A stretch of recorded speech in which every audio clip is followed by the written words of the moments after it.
Shalom once again to our beloved sisters and brothers, to our friends, and to our beloved listeners and learners of the truth. As we continue today, welcome back again to our lesson episode. Again, we are here to make a disclaimer that our lessons, our episodes, particularly in the biblical lessons, we are not here to create any hatred or quarrel or to malign or defame anyone because of their faith, but here we are only studying or criticizing the account in the New Testament, whether you believe it or not. And our goal is we would like to express that there are some errors that cannot be amended in the New Testament account. Ngayong umaga po, ang atin pong bibigyan ng pansin ay yung resurrection account ni Jesus sa New Testament, the four Gospels, no? Yung Synoptic Gospels, no? Ang Synoptic Gospel ay yung Matthew, Mark, and Luke, and the Johannine Gospel, no? So itong apat na Gospel ng Christian Bible ay atin pong susuriin lahat ng account o yung mga account patungkol sa pagkabuhay na maguli ni Jesus. At titingnan po natin yung kung ano ang mayroong diferensya po rito. Okay? At sangayon po sa ating mga pag-aaral o pagsusuri nito ay mayroong isang complete contradiction, no? Yung hindi sasang-ayon o pagkukontrahan itong mga account nito sa New Testament. Ang una nating didiscusin ay kung sino yung unang lumapit sa walang laman na tomb, no? Who was the first to approach the empty tomb? At sangayon po sa Matthew chapter 28 verse 1 ay ang unang nakarating doon sa walang lamang sepulcher or tomb ay walang iba kundi si Mary Magdalene at yung ibang Mary. So siya po yung sila po yung the first to approach the empty tomb. Doon po sa Mark chapter 16 verse 1 ay sinasabing si Mary Magdalene and other Mary, and then mayroong kasama pang iba, si Salome. Okay?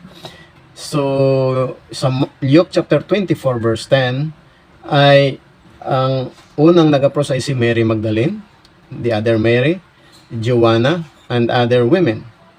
And in John chapter 20 verse 1 ay si Mary Magdalene lamang. Mary Magdalene alone was the first to approach the empty tomb. So itong apat na gospel po sa Christian Bible ay wala pong unity, no? Hindi po nagkakaisa sila when it comes to who was the first to approach the empty tomb, no? Hindi po sila nagkakasundo, no? Hindi magkakapareho, no? Next is, sino ang kanilang unang nakita sa tomb? Okay? Who did they first see at the tomb? Sino ang una nilang nakita doon sa libingan? Okay? Sabi doon sa Matthew chapter 28 verse 2 and verse 5, or nakasulat doon ay one angel outside the tomb. Isang anghel daw na nasa labas ng libingan. Doon sa Mark chapter 16 verse 5 ay one man inside the tomb. Isang tao o isang lalaki na nasa loob ng libingan. Doon sa Luke chapter 24 verse 4 ay two men inside the tomb. Dalawang lalaki sa loob ng tomb. At doon sa John chapter 20 verse 1 ay walang nakita kahit sino, kahit na isa, no? None at all, not one at all, no? Or no one at all, no? So dito sa pangalawang account nito, no, ay wala ding nagkasundo sa kanila na mga gospel writers ng isang thought patungkol doon sa kung sino ang unang nakita nila doon sa tomb. And next is who first told Mary about the resurrection of Jesus. Okay, who was first to told Mary, or who was first told Mary about the resurrection of Jesus? Ayon sa Matthew chapter 28 verse 5 to 6 ay an angel, isang anghel. At sangayon naman sa Matthew chapter 16 verse 6 ay a man. Okay? And in Luke chapter 24 verse 5 to 6 ay two men. Okay? And John chapter 20 verse 14 to 17, Jesus himself. So again, itong apat na gospel writers ay hindi rin sila magkatugma, no?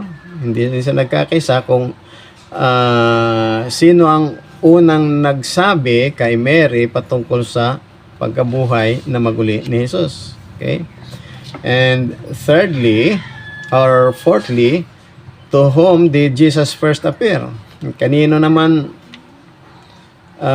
unang nagpakita si Jesus nang siya ay nabuhay na maguli, no? Doon sa Matthew chapter 28 verse 8 to 9, to a joyous Mary on the road. Okay? Sa kay Mary na nagagalak na siya ay nandoon sa kalye o sa daanan.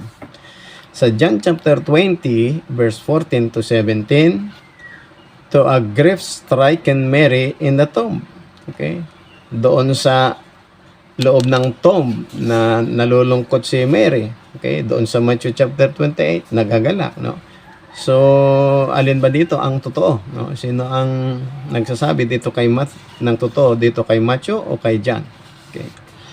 Sa susunod, ang susunod ay what did the women do when hearing that Jesus has risen or had risen? Ano ang ginawa ng mga babae nang marinig nila na si Jesus ay nabuhay na ngang muli? Okay. Doon sa Matthew chapter 28 verse 8 at Luke chapter 24 verse 9, they rushed to tell the disciple. Sila ay nagmamadali na sabihan yung mga disipulo ni Jesus. Okay? And in Mark chapter 16 verse 8, keep the news to themselves. No, nanahimik sila, titinago na lamang yung balita, no? So again, ito ay hindi magkatugmang account na sabihan o ano ang kanilang ginawa matapos nilang malaman na nabuhay na si Jesus. Okay?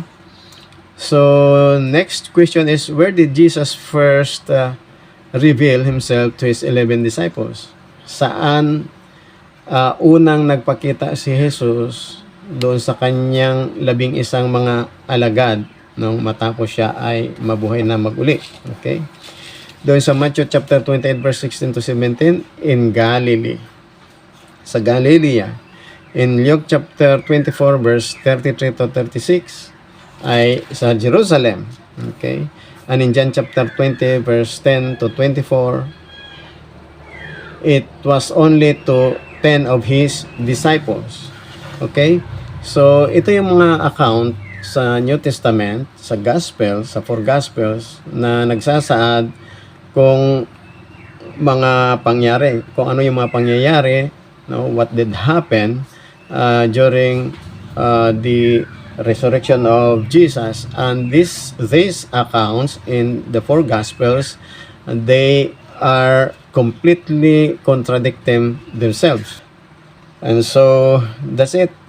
For all that's it for this time, this episode, and hopefully we'll learn something. Shalom, shalom. May Hashem bless us all.